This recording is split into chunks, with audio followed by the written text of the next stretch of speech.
नमस्कार दोस्तों, शुद्ध लोकल में आपका स्वागत है। शुद्ध लोकल जबलपुर के लोकल विषयों को बेसिकली कवर करता है, पर उसके अलावा हमारी लाइफ के बहुत सारे विषय होते हैं। हमारी लाइफ के medical issues, social issues, legal issues, technology, business, अन्य बहुत सारी चीज़ें जो which is not usually found in other places, हम उन सब चीज़ों को आपके पास लेके आते हैं।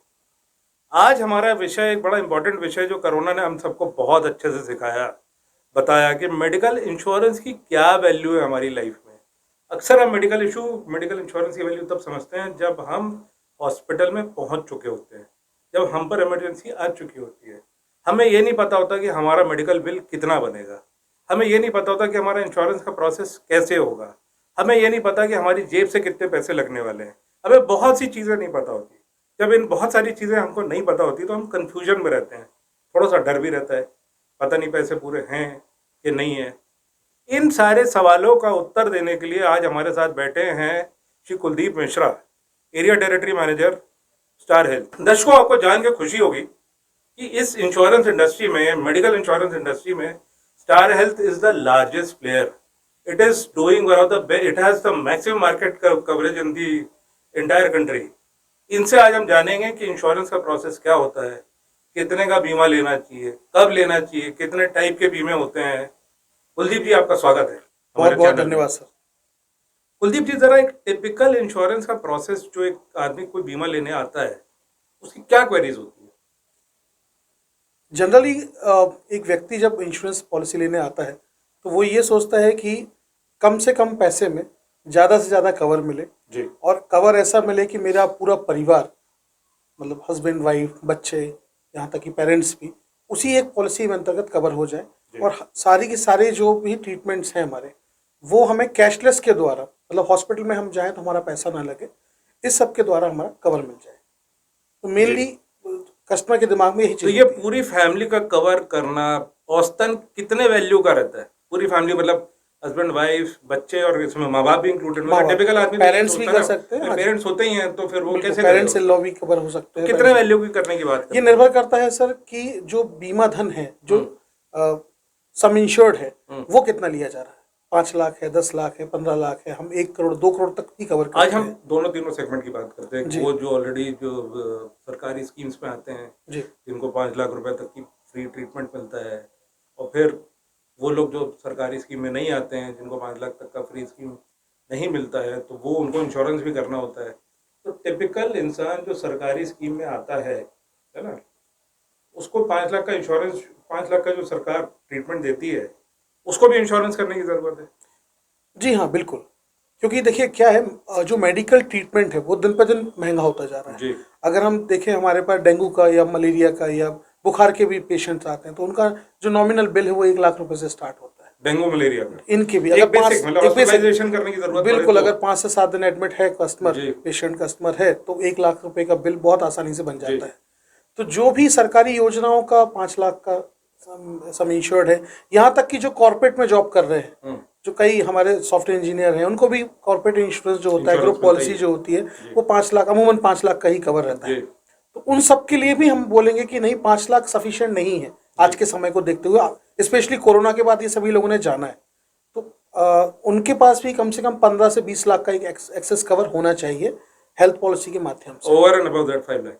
या एक क्वेश्चन आ रहा है इस पूरे प्रोसेस में। प्लीज। मैं कंपनी में काम करता हूँ, मेरा 5 लाख का कंपनी ने इंश्योरेंस करा रखा है जी, और 5 लाख का, 10 लाख का मैंने स्टार हेल्थ से अलग से या किसी भी इंश्योरेंस कंपनी से अलग से करा रखा है, तो क्या ये क्यूमुलेटिव हो जाता है कि 5 लाख वो और 10-15 लाख ये अलग से होता है, या हाउ डज इट वर्क?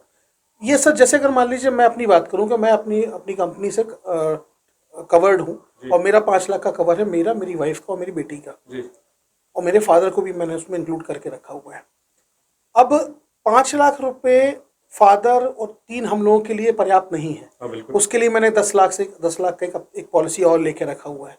तो मेरे पास टोटल जो कवर है वो 15 लाख का है जी। कि अगर मान लीजिए ऐसा कोई घटना दुर्घटना हो जाए, 10 लाख रुपए हमने जो आपकी कंपनी अलग ने कर से रखा है और 5 लाख रुपए जो मेरे को कंपनी ने करा रखा है वो एज एम्प्लॉय, जी, तो सम टोटल में वो 15 लाख रुपए खबर के अगर मान लीजिए कोई ऐसा क्लेम आ गया जिसमें 5 लाख रुपए एग्जॉस्ट हो गया, तो मेरे पास एक एक्सेस चीज होनी चाहिए, जहां से मैं अगर फैमिली किसी दूसरे मेंबर को, या मुझे ही कोई दूसरी समस्या आ गई, तो मेरे पास एक अलग से बफर रहे। सब्सटेंशियल अमाउंट है मेरे पास कि मैं बिल्कुल कुछ दिक्कत परेशानी हो जी तो मैं अपना कुछ ना कुछ कर सकता हूँ। तो ये दो सेपरेट फिगर्स होते हैं, मतलब दो सेपरेट जी क्लेम्स होंगे ना ये। बिल्कुल बिल्कुल, दो सेपरेट। 5 लाख तो मैं जो कंपनी पॉलिसी से कर सकता हूँ, 10 लाख जो है आप यहाँ आपकी कंपनी जो इंडिविजुअली मैंने कर रखा है। जी जी जी। अच्छा, अब दूसरा ये बताइए कि एक जैसे एवरेज मलेरिया और इसका बता रहे हैं कि 1 लाख रुपए तो मजाक मजाक में बिल बन जाता, बड़ा आसानी, कोई मेडिकल ट्रीटमेंट बहुत महंगा हो गया, बहुत कॉम्प्लिकेटेड हो जी गया। जी। तो एक एवरेज इंसान को, दूसरा सवाल मेरा ये है कि एवरेज इंसान को अपने आप को सेफ रखने के लिए कितने अमाउंट का मिनिमम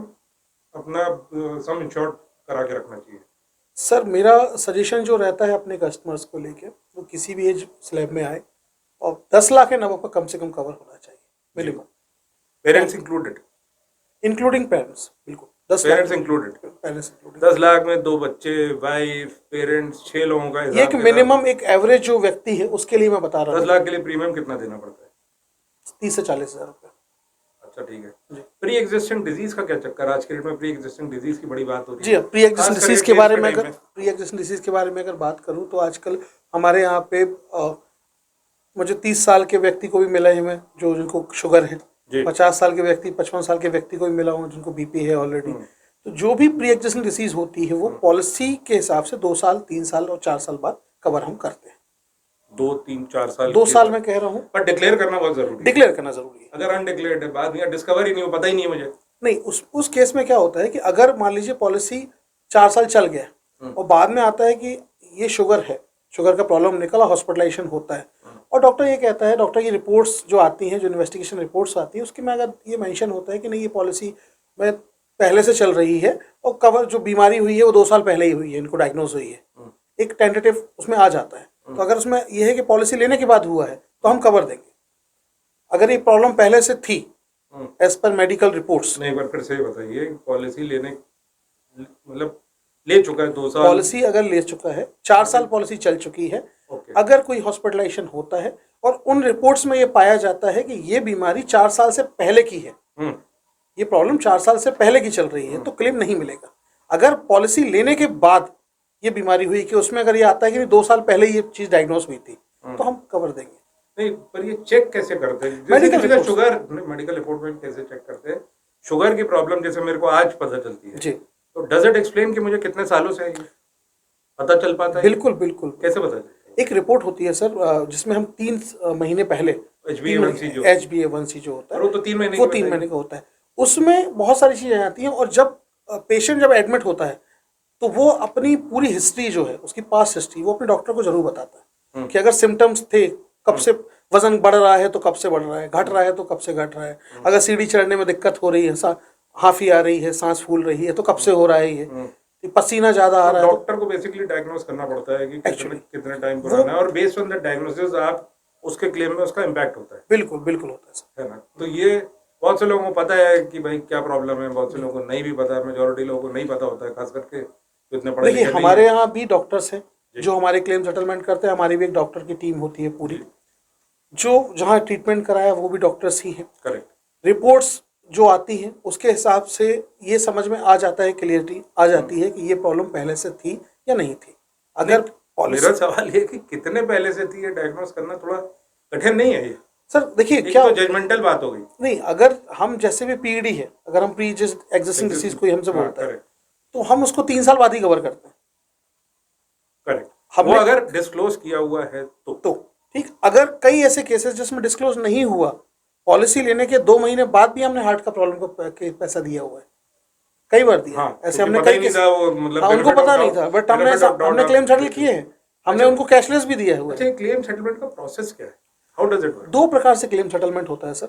एक तो कि हमारे जो इम्पेनल हॉस्पिटल हैं, जो हमारे नेटवर्क हॉस्पिटल हैं, कस्टमर वहां जाए, अपना हम वर्चुअल आईडी कार्ड देते हैं, एक एप्लीकेशन है स्टार हेल्थ का, उसमें हमारे कस्टमर के पास उसकी पॉलिसी बॉन्ड वर्चुअल कार्ड्स होते हैं, वो हमारे इम्पेनल हॉस्पिटल में, नेटवर्क हॉस्पिटल में जाए, वहां जाके हेल्प डेस्क पे अपना पॉलिसी नंबर बताए और वो फिर वो एडमिट होते समय तो वो हमारी कैशलेस टीम से कांटेक्ट कर लेंगे, बता देंगे कि आपका फलाना फलाना कस्टमर हमारे एडमिट हुआ है, इस वजह से एडमिट हुआ है, और वो कैशलेस टीम के लिए एक रिक्वेस्ट भेज देंगे। तो वहां से कैशलेस टीम 24 घंटे के अंदर आई एम सॉरी 2 घंटे के अंदर उसमें कुछ प्री ऑथराइजेशन दे देगी। प्री ऑथराइजेशन जैसे ही आता है कस्टमर का इलाज चालू हो जाता है। फिर उसका जिस दिन डिस्चार्ज होता है उस दिन hospital full and final bill discharge summary के साथ में सारे डॉक्यूमेंट्स फिर से हमारी कैशलेस टीम को भेजते हैं और फिर फाइनल हम सेटलमेंट करते हैं। टिपिकल क्लेम ये होता है क्लेम ये हो गया कैशलेस। और दूसरा होता है रिम्बर्समेंट। अगर किसी ऐसी जगह पे कस्टमर ट्रीटमेंट करा रहा है जहां पे हमारा टाई अप नहीं है, वहां कस्टमर को 24 घंटे के भीतर अपना क्लेम रजिस्टर्ड कराना अनिवार्य है।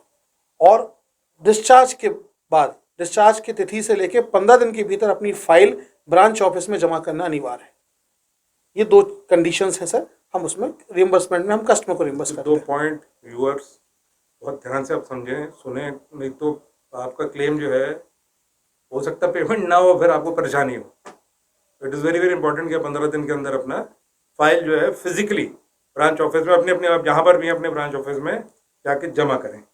दूसरा ये बताइए कि एक जैसे फॉर एग्जांपल मेरा सम इंश्योर्ड 5 लाख का है, बिल बन गया मेरा 10 लाख का जी, तो फिर क्या, और कितना अमाउंट जो है बिलेबल होता है और कितना अमाउंट नॉन बिलेबल होता है? 5 लाख का हुआ तो 100% डज द कंपनी पे या इट डजंट पे दी 100%? नहीं, अब हमारे जो प्लान्स है उसमें 100% पेमेंट करें। अब जो बशर्ते स्कीम ऐसी ली। हाँ, अब जो प्लान्स आ रहे हैं पिछले 2-3 साल से हमारे प्लान्स जो है हमारे पास डिस्पोजल आइटम्स भी हम पूरा कवर कर रहे हैं। डिस्पोजेबल भी कवर, जो हम पूरा 100% हम डिस्पोजेबल से क्या मतलब है? आप जरा व्यूअर्स को बताएं। जो सिरिंजेस वगैरह होते हैं, सिरिंज हो गया, इंजेक्टेबल्स होते हैं या चीजें जो होती है, जो कॉटन है, आपके जो जी कॉटन है, ग्लव्स है, जी जी, वो यही बात होगी कि अगर आप किसी रेस्टोरेंट में खाना खाने जाते हैं और थाली का पैसा अगर अस्पताल वाले मतलब रेस्टोरेंट वाला जोड़ लेता है तो आप वो पेमेंट नहीं करेंगे। खाना खाने आए हो तो बट ऑब्वियस है कि बर्तन आपके अच्छा, अभी आप ये बता रहे हैं कि 100% जो है अब जो नई स्कीम्स है 100% पेबल जो है बाय द कंपनी है, नहीं तो औसतन टिपिकल क्या है? औसतन हमारा ये था सर, नॉमिनल चार्जेस डिडक्ट होते थे जी इन डिस्पोजल आइटम्स का, कि अगर 100 रुपए का बिल बना है तो 95-96 तक हम सेटल करते हैं। 3 से 4 रुपया जो था कस्टमर को देना होते थे। Typical bill of a user, बीमा धारक जी, पॉलिसी होल्डर, स्टार हेल्थ में उसका टिपिकल बिल रिइंबर्समेंट बिल जो होता है कितना होता है? What is the average bill of a general user?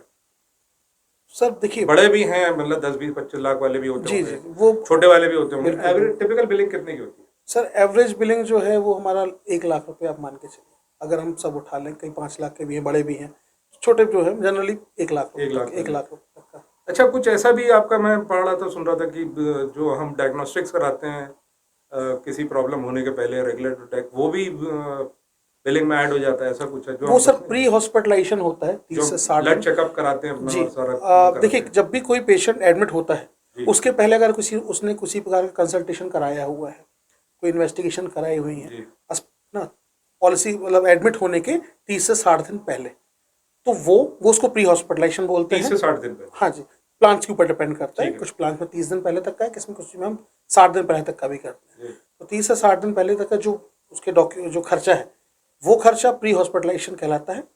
Hospitalisation जो वो एडमिट हुआ, वो इन पेशेंट हुआ, उसके बाद पोस्ट हॉस्पिटलाइजेशन जो 60 से 90 दिन भी होता है। During and post, pre, during and post. तो पोस्ट हम 90 दिन तक का भी कवर करते हैं।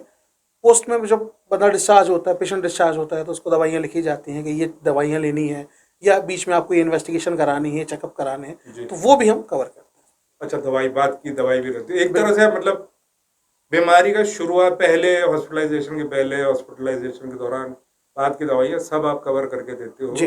बस आपका रूल ये है कि आपको 15 दिन के अंदर अपनी, अगर रीइंबर्समेंट वाला है, बिल्कुल 15 दिन के अंदर आपकी फाइल जो, अगर मान लो कोई लेट हो जाता है तो 15 दिन तक नहीं आ पाया, बीमार पड़ा रहा, बेड रिडन है, घर वाले कोई अवेलेबल नहीं, अगर तो ऐसा कंडीशंस में भी हमने क्लेम सेटल किए हैं, अगर वाजिब रीजन है कि मान लीजिए पेशेंट अकेला ही है फैमिली में, या सीनियर सिटीजन थे, वो खुद एडमिट थे, उनके बच्चे नहीं हैं, उनके साथ रहते हैं, और वाइफ थी अकेली, ऐसा कोई सिस्टम है कि आपके कॉल सेंटर में फोन करके बताया, इंटीमेट करेगी साहब मेरी ये पॉलिसी, बिल्कुल नंबर है ये, बिल्कुल वो ईमेल कर सकते मेल कर सकते हैं। देखिए, हमने एक बहुत अच्छी सुविधा कस्टमर को दे रखी है कि हमारी स्टार हेल्थ एप्लीकेशन के थ्रू या ईमेल के माध्यम से वो अपने सारे डॉक्यूमेंट्स को स्कैन करके हमें भेज सकता है। हमारी क्लेम टीम उसको टेकअप कर लेगी।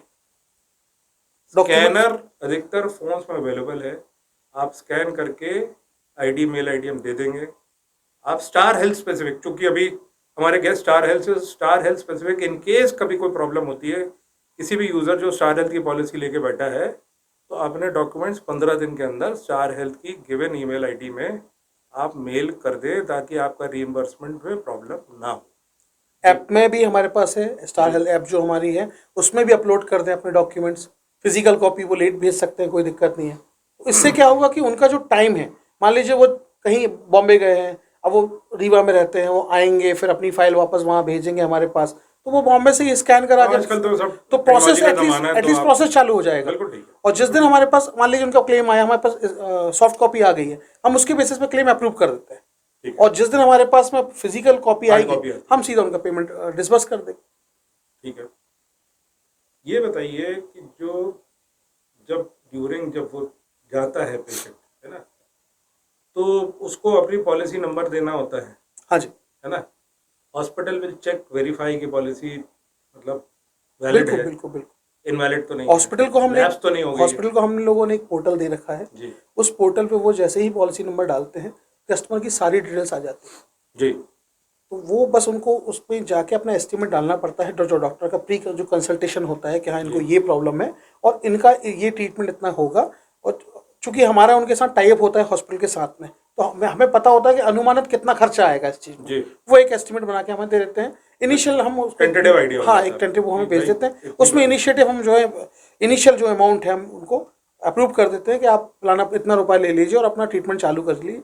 जिस दिन डिस्चार्ज होगा उस दिन आप फुल एंड फाइनल बिल भेज दीजिएगा। कई लोग थोड़ा केयरलेस होते हैं, अपनी पॉलिसी लैप्स हो जाती है, 1 2 4 दिन लेट हो जाते हैं, उस केस में क्या कंपनी उसको वो करती है? नहीं सर, नहीं। कंपनी अगर कोई उसमें जी जी, क्योंकि कोई छूट नहीं है? नहीं, क्योंकि क्या हो, ये जनरल इंश्योरेंस का पार्ट है। Health insurance is a part of general insurance. Okay general insurance की जो भी पॉलिसी होती है वो 12 माह की होती है। जी आज दिनांक 13 जुलाई 2024 को अगर कोई व्यक्ति पॉलिसी लेता है तो 12 जुलाई 2025 की मध्य रात्रि 11:59 तक के लिए वो कवर रहेगा। व्यूअर्स ये ध्यान रखना बहुत ज़रूरी है कि आपकी पॉलिसी 1 घंटा भी लैप्स नहीं होना चाहिए। भगवान ना करे कभी कोई दिक्कत आ जाए और 1 घंटा आप लेट हो तो पूरे पैसे आपको अपनी जेब से देने पड़ने की ज़रूरत पड़ सकती है। Please be very careful. Timing and renewal of policy is very very very important. दूसरा जी कुछ और हमारी renewal attention team, agents, sales managers 1 महीने पहले से ही कस्टमर को चेस करना चालू कर देते हैं। रिमाइंडर आते हैं, व्हाट्सएप पे आते हैं, मेल पे आते हैं, फ़ोन के माध्यम से आते हैं। तो मेरा सभी से अनुरोध ये है कि अपनी पॉलिसी का प्रीमियम समय से पटाइए।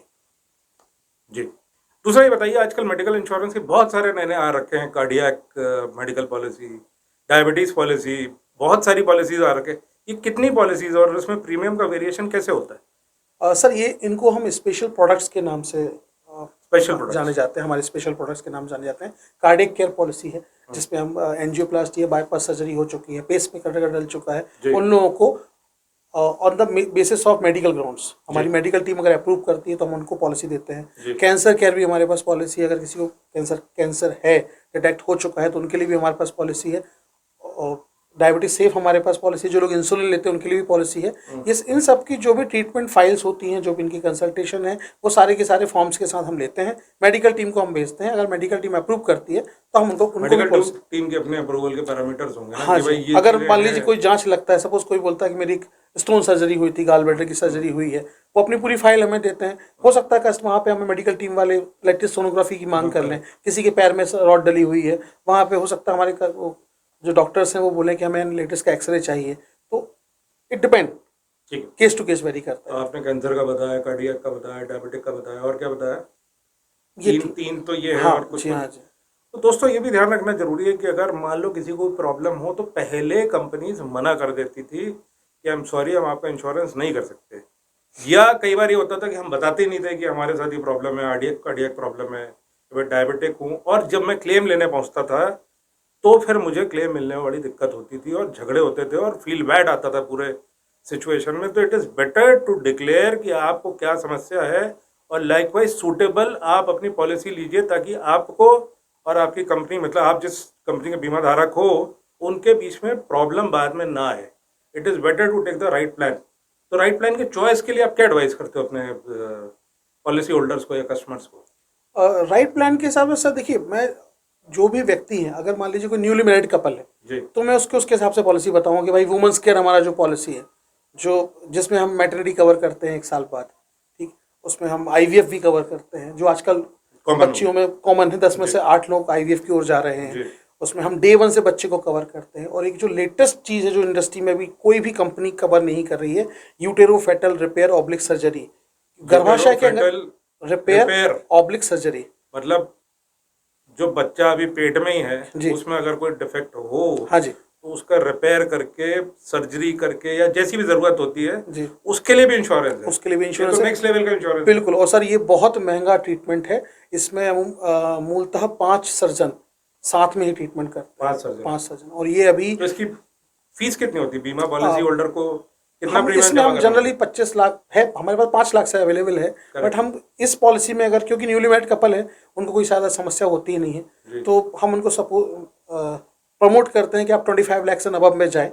जितना ज़्यादा सम इंश्योर्ड रहेगा उतना ज़्यादा कवर है, क्योंकि ये सर्जरी बहुत महंगी होती है। करेक्ट। तो इसकी प्रीमियम कितने की पड़ता है? डिपेंड करता है सर, हस्बैंड वाइफ का 25 से 30 हज़ार के बीच में प्रीमियम आता है। 25 लाख। और he and that family can take अकेली utilize this अकेली policy लड़की after how many years? After 1 year. After 1 year maternity है।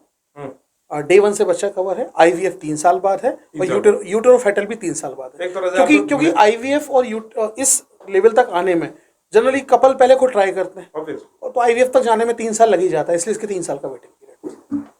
दोस्तों, इंश्योरेंस की इंडस्ट्री अपने आप में कितनी बड़ी इंडस्ट्री है, कितने सारे लोग इससे इम्पैक्टेड हैं, कितना इम्पोर्टेंट है इसके प्रिंसिपल को समझना, कितना इम्पोर्टेंट है इसकी अलग अलग कंपनियों के बारे में समझना।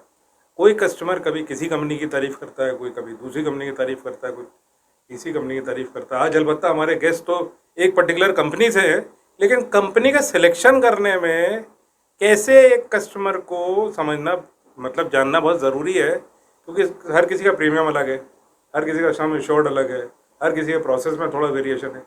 थोड़ा ये सब झंझट जो है या ये सब क्लैरिटी हमारे व्यूअर्स को दीजिए ना। देखिए सर, क्या है कि जब कोई पॉलिसी लेता है तो मार्केट में पॉलिसी बेचने वाले तो बहुत सारे हैं।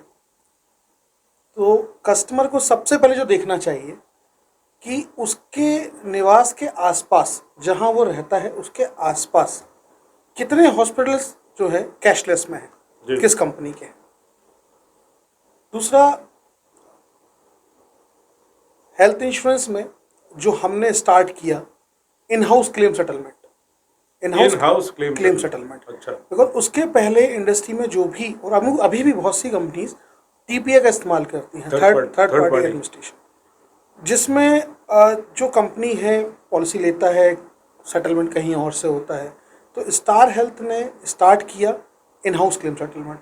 इसका मतलब ये है कि पॉलिसी अगर आप स्टार हेल्थ के व्यक्ति से ले रहे हैं तो क्लेम भी वही व्यक्ति आपका कराएगा, आपकी फाइल घर से उठाएगा या आपकी कैशलेस में आपकी मदद करेगा। एजेंट को सही चुनना बहुत ज़रूरी है, बहुत ज़रूरी है। इसलिए हम समय समय पर मतलब हर हफ्ते हम ट्रेनिंग रखते हैं अपने एजेंट्स की, ऑफिस में रखते हैं, जूम के माध्यम से रखते हैं, और ये चीज़ उनको बताते हैं, उनको एजुकेट करते हैं। अगर मेरे पास 15 साल पुराने सेल्स मैनेजर हैं, मेरी टीम में 10 साल पुराने सेल्स मैनेजर हैं, तो उनको पता है कि कौन से डॉक्यूमेंट्स एट अ टाइम हमें रिएम्बर्समेंट के लिए या कैशलेस के लिए क्या करना है। तो मेरा सुझाव सबसे यही है कि आप क्लेम रेशो देखिए, किसका क्लेम रेशो अच्छा है, किसका हॉस्पिटल टाई अप है, ज़्यादा है। क्योंकि इंडस्ट्री में अभी हम लोग या हर व्यक्ति या हर कंपनी चाह रही है कि कस्टमर्स जो है कैशलेस के माध्यम से ही अपना क्लेम सेटलमेंट कराएं।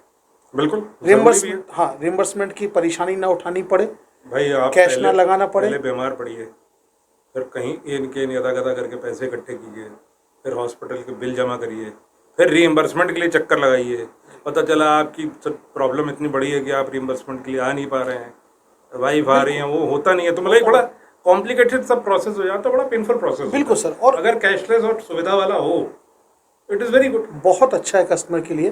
तो अगर आप पॉलिसी ले रहे हैं, कोई भी व्यक्ति ले रहे हैं पॉलिसी, तो वो सबसे पहले ये 2 चीज़ों को बड़ा ध्यान रखें कि क्लेम सेटलमेंट कितना है, वो आपको गूगल पे मिल जाएगा। मैं नहीं बताता कि मेरा क्लेम रेशो कितना है, हम कितने पुराने हैं, कितना हमारा पेनिट्रेशन है मार्केट में, हमारे कितने हॉस्पिटल के साथ टाई अप है। अगर इंडिया में बात करूँ 14,000 प्लस हॉस्पिटल के साथ हमारा टाई अप है।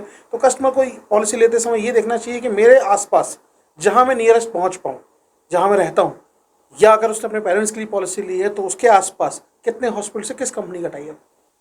इतनी सारी कंपनीज हैं मार्केट में, मैक्स ग्रुप, तो LIC भी आजकल मेडिकल इंश्योरेंस में आ गई है, मैं राइट? LIC भी वापस आ गई है मेडिकल इंश्योरेंस में, अब आने लगी है, चलने कोशिश लगी, कर रहे हैं, कोशिश ऐसा कर रहे हैं। उनके पास एक हाँ भाई, LIC बड़ी हुई है, ऐसे बहुत सारी कंपनीज है मार्केट में, जो HDFC भी है मेरे ख्याल से मेडिकल इंश्योरेंस में। खैर, विषय कौन सी कंपनी अच्छी कौन सी बुरी नहीं है, हमारा ये नहीं है, we not here to compare what is what, पर इनके प्रीमियम और सर्विसेज का जो चक्कर होता है वो आप बता रहे थे कि आपको सबसे पहले अपना एजेंट, जो आपका एजेंट है उसके बारे में, और जो आपके आसपास जो हॉस्पिटल्स हैं जिनसे उस कंपनी का टाई अप है, वो जानना बहुत जरूरी है। ऐसा क्यों? सर, उसका रीज़न ये है कि अगर मैं हेल्थ पॉलिसी ले रहा हूँ तो मुझे ये देखना है कि अगर कोई ऐसी घटना या दुर्घटना मेरे साथ घटित होती है तो सबसे नज़दीक वाला जो हॉस्पिटल मेरे घर के है, पास में है, या मैं जहाँ काम करता हूँ वहाँ पास में है, उनमें से उस कंपनी का टाई अप है कि नहीं। क्योंकि मैं बिल्कुल नहीं चाहूँगा कि मैं पहले वहाँ जाऊँ, 1 लाख रुपए बैंक वहाँ हॉस्पिटल में जमा करूँ, फिर मेरा ट्रीटमेंट चालू हो, और वो सब चीज़ें मेरी वाइफ को करनी पड़ेंगी। बट हाँ, अगर है ना, ये जो भी मेरे अटेंडेंट हैं, जो मेरे साथ में, उनको करना पड़ेगा, तो वो सब चीज़ों से बचने के लिए मैं कैशलेस में ही प्रेफर करूँगा। बिल्कुल ठीक है कि मैं उसको बोलूँगा कि यार मेरा कैशलेस है, इस हॉस्पिटल में लेके चलो, वहाँ टाई अप है मेरा, तो वहाँ पैसे नहीं देने पड़ेंगे, जो कि बहुत बड़ा बहुत बड़ा हेडेक कंसर्न होता है वो सर। तो और वो ट्रीटमेंट मेरा स्मूथली चालू हो जाएगा बिना पैसे दिए। तो कस्टमर को पॉलिसी लेते समय सबसे पहले देखना चाहिए कि आपके घर के आसपास या आप जहाँ रहते हैं, आपके पेरेंट्स के लिए अगर आपने पॉलिसी ले रखी है, उस एरिया में, उस पास में कौन कौन से हॉस्पिटल के साथ जिस कंपनी का प्रोडक्ट ले रहे हो उसका टाई अप है कि नहीं। जी, चॉइस ऑफ कंपनी के बारे में भी बहुत फर्क पड़ता है, चॉइस ऑफ एजेंट के बारे में फर्क पड़ता है, प्रीमियम का कितना फर्क है आपस में? सर, प्रोडक्ट के ऊपर डिपेंड करता है। हमारे पास 25+ प्रोडक्ट्स हैं। हमारे पास महीने के 12,000 रुपये कमाने वाले व्यक्ति के लिए भी पॉलिसी, और 12 करोड़ कमाने वाले व्यक्तियों के लिए भी पॉलिसी है। रेंज हमारे पास बहुत ज़्यादा है प्रोडक्ट्स का, तो प्रीमियम उसी हिसाब से वेरी करता है। अगर एक व्यक्ति नॉर्मल स्टैंडर्ड AC रूम में जाना चाहे तो उसके लिए प्रीमियम अलग रहेगा। उसके लिए हम 14 से 15,000 रुपये साल में हस्बैंड वाइफ 2 बच्चों के लिए 5 लाख का पॉलिसी दे सकते हैं। अगर व्यक्ति स्वीट रूम में जाना चाहता है, मान लीजिए कोकिला, बेन या नानावटी में जाना चाहता है और वहाँ स्वीट रूम लेना चाहे, तो हमारे पास वो प्रोडक्ट भी है कि हम आपको 2 करोड़ का सम इंश्योर्ड देंगे, और प्रीमियम प्लान भी है हमारे पास। इस प्रकार से वेरी करता है। लेकिन जो हमारे कॉम्पिटिटर्स हैं, मैं किसी का नाम नहीं लूँगा, उनके पास इतना रेंज नहीं है फिलहाल में।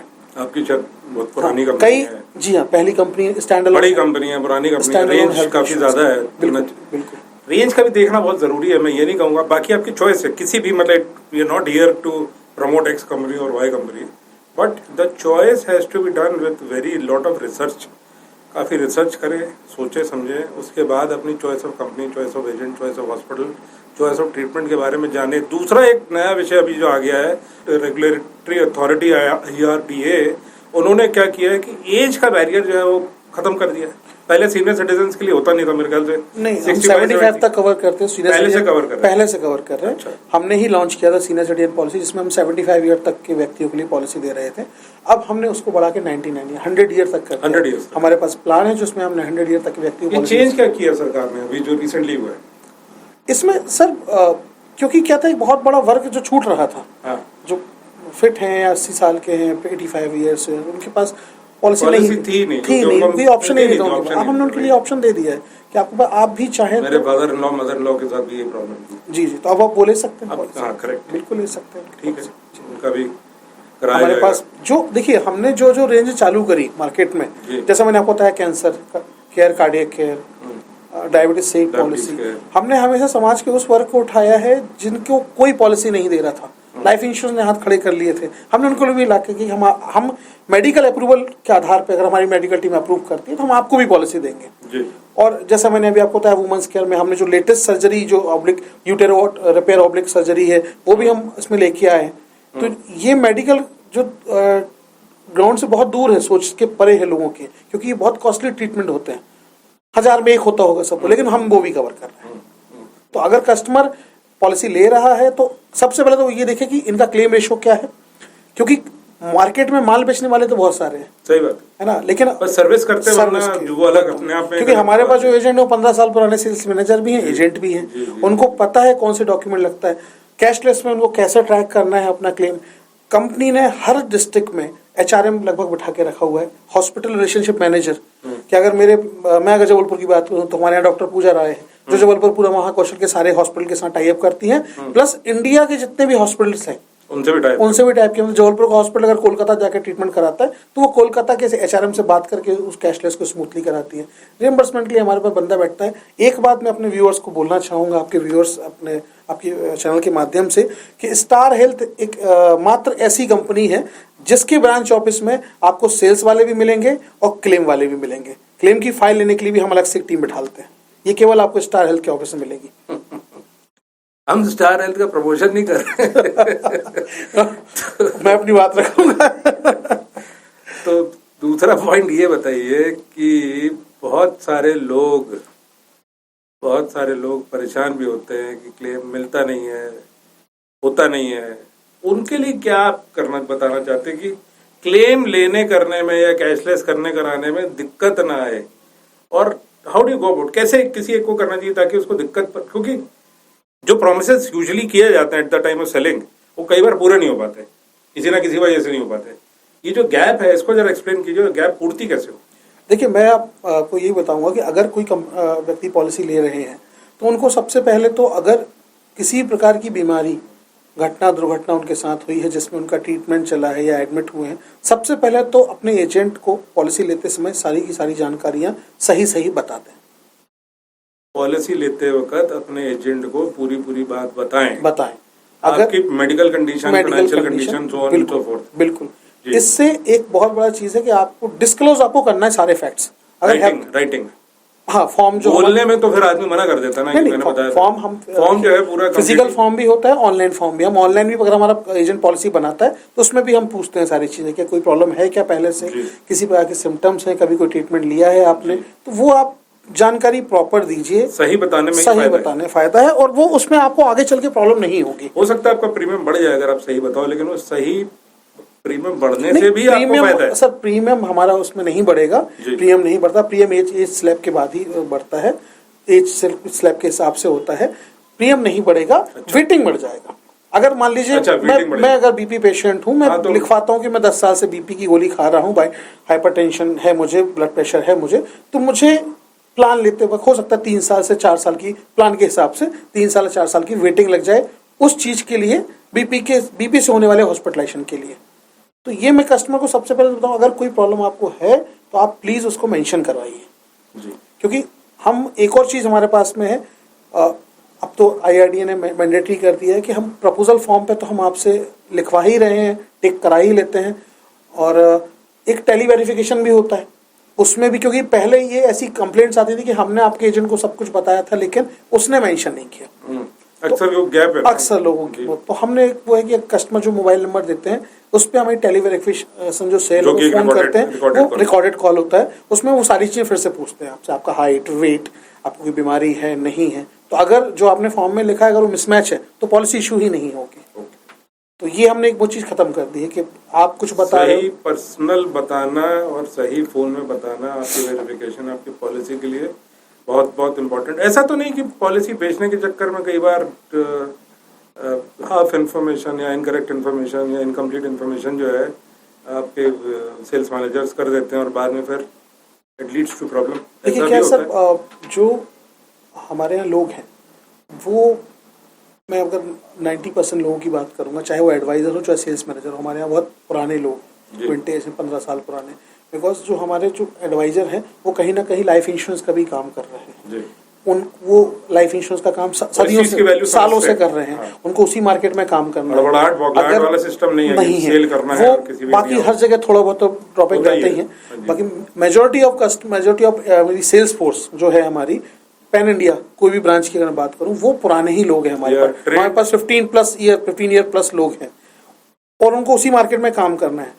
वो ऐसा प्रोडक्ट बेचेंगे ही नहीं कि कल को कोई समस्या हो। क्योंकि देखिए लाइफ इंश्योरेंस में क्या होता है कि एक बार आपने पॉलिसी दिया, उसके बाद जनरली रिन्यूअल पे ही कस्टमर को याद किया जाता है। अगर बहुत अच्छा एडवाइजर होगा तो वो उनके बर्थडे पे या एनिवर्सरी पे विश कर देगा, वो बहुत कम होते हैं, 100 में से 1 या 2 ही लोग होते हैं।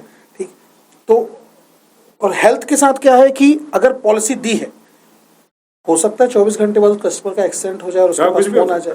तो हेल्थ इंश्योरेंस बहुत सोच समझ के, मैं अभी करता हूँ, कोई बोलूंगा कि बहुत सोच समझ के कस्टमर से पूरी जानकारी लेकर ही इसको बेचे, किसी भी कंपनी के हों, ताकि कस्टमर भी परेशान नहीं होगा और आप भी परेशान नहीं होगे। एक सवाल इस पूरे उसमें आ रहा है, कभी कभी इमरजेंसी पड़ जाती है, एक्सीडेंट हो गया, हेड इंजरी हो गई, हड्डी टूट गई, कुछ और हो गया, सीवियर कोई इंजरी हो गई, मैंने पॉलिसी ली है, सिर्फ हो सकता 4 दिन हुए हो, 1 महीना हो, 2 महीना हुआ हो, और डज इट वर्क पॉलिसी उसके इसमें काम करेगी? एक्सीडेंटल हम पॉलिसी इशुएंस के तुरंत बाद से चालू कर देते हैं।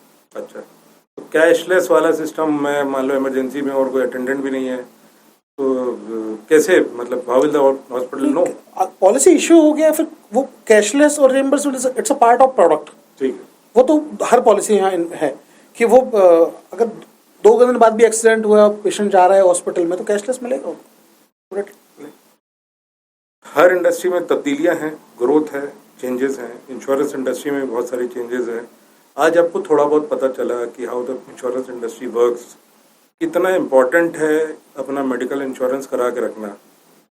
एक होने वाले बच्चे के हिसाब से लेके सीनियर सिटीजन 80, 90, 99 साल के ओल्ड बुजुर्ग के लिए भी ये पार्ट कितना इम्पोर्टेंट है, इसका प्रीमियम देना टाइम टू टाइम कितना इम्पोर्टेंट है, सही पॉलिसी चूज करना कितना इम्पोर्टेंट है, सही कंपनी चूज करना कितना इम्पोर्टेंट है।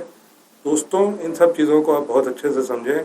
टाइम टू टाइम हम आपको अपडेट करेंगे और अलग अलग सब्जेक्ट्स के बारे में अपडेट करेंगे। कुलदीप जी, आपका बहुत बहुत शुक्रिया। बहुत बहुत धन्यवाद sir. Thank you for giving time to शुद्ध लोकल बिजनेस।